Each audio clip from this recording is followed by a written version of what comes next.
അസ്സലാമു അലൈക്കും വറഹ്മത്തുള്ളാഹി.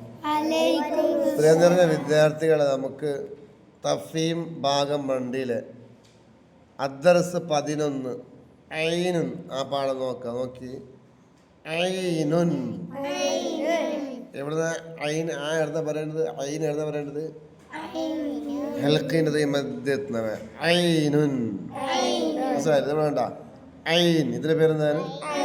ഇതിൻ്റെ പേരാ ഇത് കണ്ട അയിന ഇതൊക്കെ കോലം കണ്ടതാ. 1 നിന്ന് ഇങ്ങനെ വരിക, 2 ഇങ്ങനെ കണ്ട, 3ലേക്ക് മനസ്സിലായില്ലേ?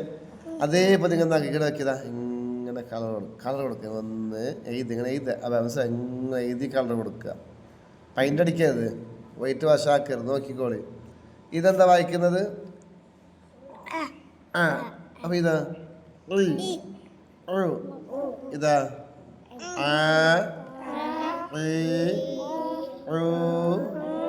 ഇത്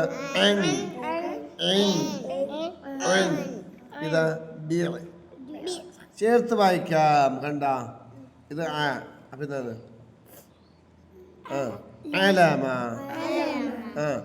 അസറ, അബദ, അമല, അമലുൻ. എന്നൊക്കെ ഇത് സാധാരണ നമ്മൾ ലിവാവിനെ പഠിച്ചില്ല. അംസ.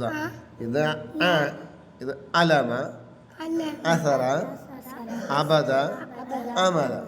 ഇത് കണ്ട ഇവിടെ എന്താ വായിക്കുന്നത്? സർഉൻ. ഇതാ ഇൽമുൻ. ഇതാ ഇർസുൻ. ഇതാ നിഅമത്തുൻ. ഇതാ യസ്മഉ. ഇതാ ആലിമുൻ. ഇവിടെ നിങ്ങൾ സറൂൻ എഴുതുമ്പോൾ സറവ് കണ്ട കൂട്ടാതെ എഴുതുമ്പോൾ കണ്ട ഇങ്ങനെ എഴുതും. ഇൽമ് കണ്ട തുടക്കത്ത് വരുമ്പോൾ അയിൻ ഇങ്ങനെ എഴുതും. അതേപോലെ ഉറുസും തുടക്കത്ത് വരുമ്പോൾ ഇങ്ങനെ എഴുതും. നിഅമത്ത് കണ്ട അയിന് കണ്ട ഇങ്ങനെ ഉണ്ടാവും. നടുവിൽ വരുമ്പോൾ ഇതിങ്ങനെ ഉണ്ടാവും. യസ്മ കണ്ട അയിൻ ലാസ്റ്റ് വന്നു എങ്ങനെ ഉണ്ടാവും? ഇങ്ങനെ ഉണ്ടാവും. അതേപോലെ ആലിം കണ്ട അയിനോട് അലിഫ് കൂട്ടി എഴുതുമ്പോൾ ഇങ്ങനെ ഉണ്ടാവും. മനസ്സിലായില്ലേ?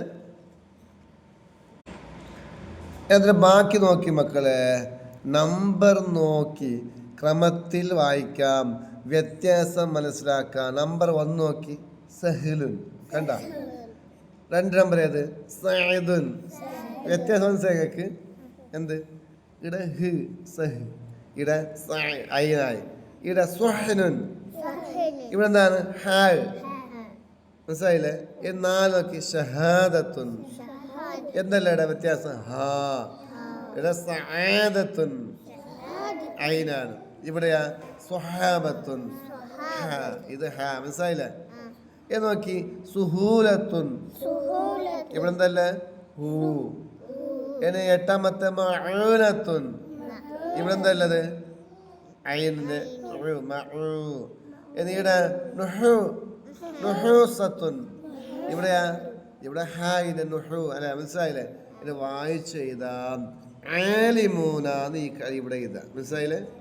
പിന്നെ ഈമുൻ ഇവിടെ എഴുതുക. മാഊൻ ഇവിടെ എഴുതുക. അൽ മുതഅല്ലിമു യുഅല്ലിമു ഇവിടെ എഴുതുക. ഇയ്യാക നഅ്ബുദു ഇവിടെ എഴുതുക. അൽ ആലിമു യഅമലു ബിഇൽമിഹി. അങ്ങനെ അൽ ആലിമു യഅമലു ബിഇൽമിഹി ഇവിടെ ഇങ്ങനെ എഴുതുക. ഓക്കെ. വലൈക്കും സലാം.